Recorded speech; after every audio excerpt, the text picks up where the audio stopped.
పల్లెటూరు ఇదే నా తల్లిగారు మా ఊరి పాడి పంట రాములోరి దీవెనంట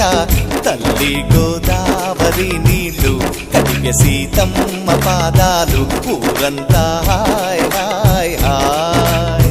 మనసంతా